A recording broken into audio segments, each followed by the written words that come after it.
Winter में खिलने वाले जो फूल होते हैं वो हमारे गार्डन में अभी खिलना चालू हो गया है, क्योंकि नवंबर का महीना चालू हो गया है और नवंबर के महीने से ही जो भी मौसमी फूल होते हैं ठंड के समय के वो लगभग खिलने चालू हो जाते हैं और हमारा गार्डन जो है रंग बिरंगा सा दिखने लगता है। क्योंकि ठंड के मौसम जो होता है वो कई तरीके के फूलों का मौसम होता है और इस मौसम में कई तरीके के फूल जो होते हैं हमारे गार्डन की शोभा को बढ़ाते हैं। उसी तरह आज मैं बात करूंगी विंटर में खिलने वाले एक बहुत ही सुंदर और मनभावक सा फूल जिसे हम क्रिसैंथेमम या गुलदाउदी कहते हैं और बांग्ला भाषा में इसे हम चंद्रमल्लिका के नाम से भी जानते हैं।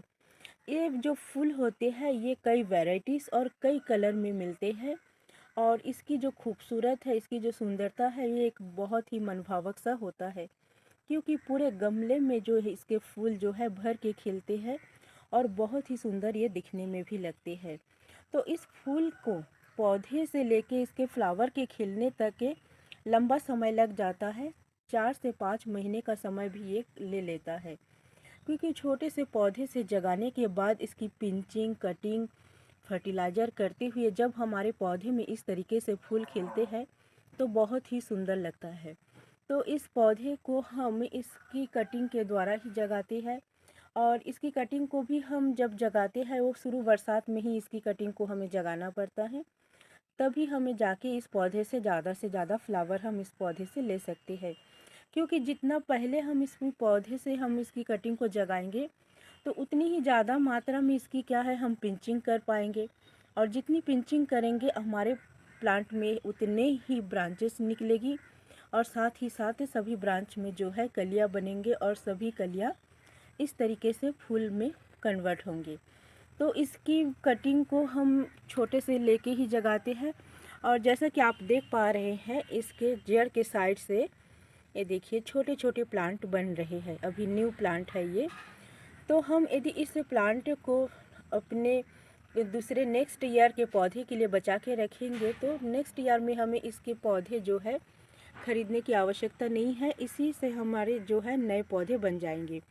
तो जब इस फ्लावर मतलब प्लांट से पूरे फ्लावर जब खिल जाएंगे फिर सूख जाएंगे तो उसके बाद हमें मिट्टी से थोड़े ऊपर से पौधे की कटिंग कर लेनी होती है और मदर प्लांट को किसी छायादार जगह पे रख के इसमें हमें बीच बीच में पानी डालना होता है। तब इसके मदर प्लांट जो है नहीं मरते हैं और जैसे ही बरसात का मौसम शुरू हो जाता है उस समय फिर हम इससे नया प्लांट बना सकते हैं और हमारे गार्डन में ढेरों इस तरीके के गुलदाउदी के प्लांट को हम जगा सकते हैं। तो गुलदाउदी के पौधे में जब इस तरीके से फ्लावर खिलना चालू हो जाता है उस समय हमें कुछ कुछ बातों का बहुत ही ध्यान रखना पड़ता है। जैसा कि कई बार ऐसा होता है कि नवंबर और दिसंबर के महीने में भी पानी गिरता है।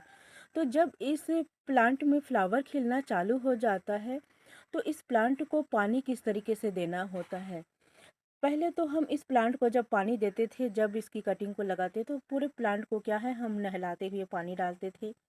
लेकिन जैसे ही इसमें फ्लावर खिलना चालू हो जाएगा तो उस समय हमें सिर्फ इसके जड़ में पानी डालना है। इस प्लांट में इसके ऊपर या फूल में हमें इस पानी नहीं डालना है, क्योंकि जैसे ही हम इसके फूल में पानी डालेंगे या पानी का छींटा पड़ेगा तो फूल क्या है जल्दी से ख़राब हो जाएंगे। जैसे इस फूल में आपको येलो कलर दिख रहा है तो येलो के बीच बीच में आपको ब्लैक छींटा आ जाएगा फ्लावर में और फ्लावर जितने लंबा टाइम तक रहने का होता है उससे पहले ही ये मुरझा जाते हैं और ख़राब हो जाते हैं। तो इसलिए जब गुलदाउदी में फूल इस तरीके से खिलना चालू हो जाएगा उस समय आपको बहुत ही सावधानी के साथ पानी देना होगा। इसके फूलों पे पानी बिल्कुल ना पड़े, सिर्फ इसके जड़ में ही आप थोड़ा सा गुड़ाई करके पानी देंगे।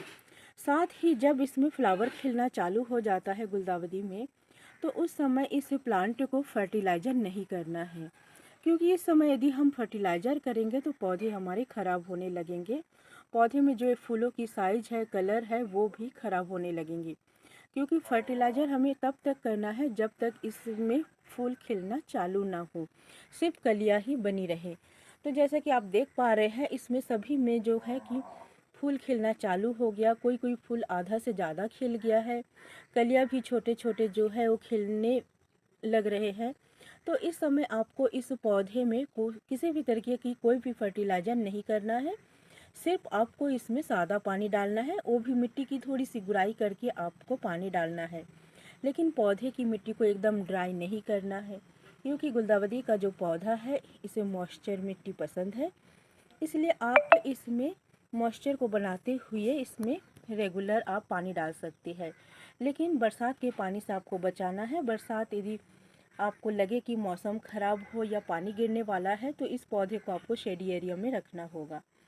दूसरी बात ये है कि इस पौधे में जब फ्लावर खिलना चालू हो जाता है तो पौधे में फ्लावर खिलने से पहले छोटे छोटे काले काले चींटियों जैसे कीड़े भी लगते हैं।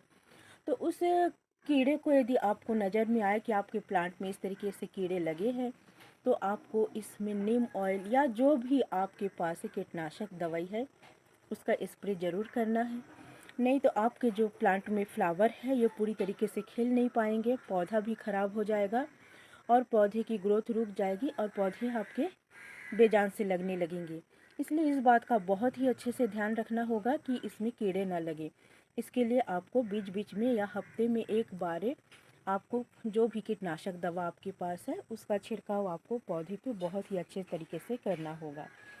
तीसरी बात यह है कि इस पौधे को धूप पसंद है, तो आप जितना हो सके ये, क्योंकि ये विंटर में खिलता है और इस समय मौसम जो होता है नमी होता है और साथ ही धूप का जो टेम्परेचर है वो भी कम होता है।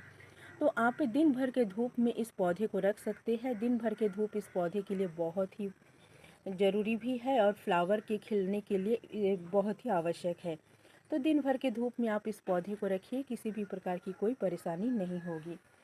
तीसरी बात ये है फ्रेंड्स, जो आपको एक और पौधा दिखा रही हूँ गुलदावदी का, इसमें आप देख रहे सिर्फ कलियाँ ही बने हुए हैं, अभी इसमें एक भी फ्लावर नहीं खिला है।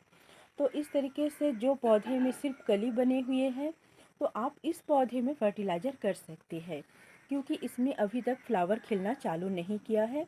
तो इस पौधे को फर्टिलाइज़र की बहुत आवश्यक है। तो इसके लिए आप सबसे बेस्ट फर्टिलाइज़र के रूप में मस्टर्ड केक का फर्टिलाइज़र है। मस्टर्ड केक के फर्टिलाइज़र को आप पानी में भिगा के 6 से 8 दिन के अंतराल में या 10 दिन में एक बार दीजिए पौधे को, तो बहुत ही अच्छा है। क्योंकि आप देख सकते हैं इस प्लांट में जो है बहुत सारे कलियां बने हुए हैं। तो इतने सारे कलियों के लिए हमें पौधे को खाना भी देना बहुत ज़रूरी है। यदि हम फर्टिलाइज़र नहीं करेंगे तो इसके जो फ्लावर है इसके साइज बहुत छोटे हो जाएंगे और फ्लावर जो है ठीक से खिल भी नहीं पाएंगे। तो कलियों के साइज को बड़े करने के लिए और फ्लावर को अच्छे से खिलाने के लिए इसमें फर्टिलाइज़र करना बहुत ही आवश्यक है। तो इस तरीके से कली नुमा जो पौधा है उसमें फर्टिलाइज़र करना आवश्यक है। तो इसमें आप फर्टिलाइज़र कर सकते हैं।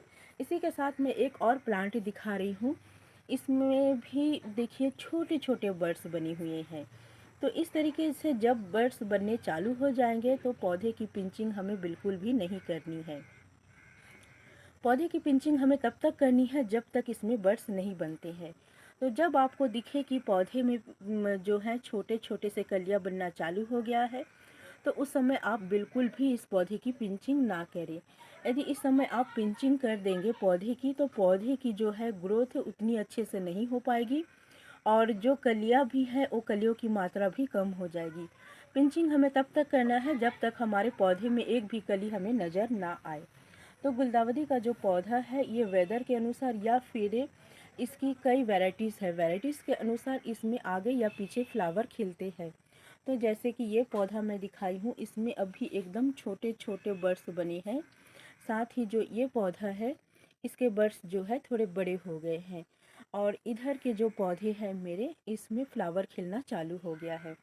तो यदि हम इन छोटी छोटी बातों का ध्यान रखेंगे तो हमारे गुलदावदी के पौधे से हम बहुत सारा फ्लावर तो ले सकते हैं, साथ ही इस फ्लावर जो है बहुत दिन तक हमारे प्लांट में भी बने रहेंगे। तो फ्रेंड्स इस तरीके की केयर करके आप अपने गार्डन में गुलदावदी के ढेरों फूल ले सकते हैं। और एक बात ये है जब इसके फूल पूरी तरीके से खिल जाए और फूल जब सूखने लगते हैं तो कई बार ऐसा भी होता है कि हम यदि प्लांट की थोड़े से ऊपर से कटिंग कर देंगे तो उसके साइड से फिर न्यू न्यू ब्रांचेस भी निकलती है और उस समय यदि थोड़ा बहुत फिर से हम यदि फर्टिलाइज़र करेंगे तो हम दोबारा भी इसमें से थोड़ा बहुत फ्लावर ले सकते हैं। तो गुलदावदी के लिए इस तरीके से टिप्स को अपनाने से हमारे प्लांट में बहुत ही भारी मात्रा में हम फ्लावर ले सकते हैं। तो फ्रेंड्स, वीडियो यदि अच्छी लगी हो तो वीडियो को लाइक कीजिएगा, शेयर कीजिएगा और चैनल में नए हैं तो चैनल को सब्सक्राइब कीजिएगा। आपका एक लाइक हमारे वीडियो को और भी अच्छे से बनाने के लिए हमको प्रोत्साहित करता है। तो फ्रेंड्स, कमेंट करना ना भूलिएगा। फिर मिलूंगी नेक्स्ट वीडियो में, तब तक के लिए धन्यवाद।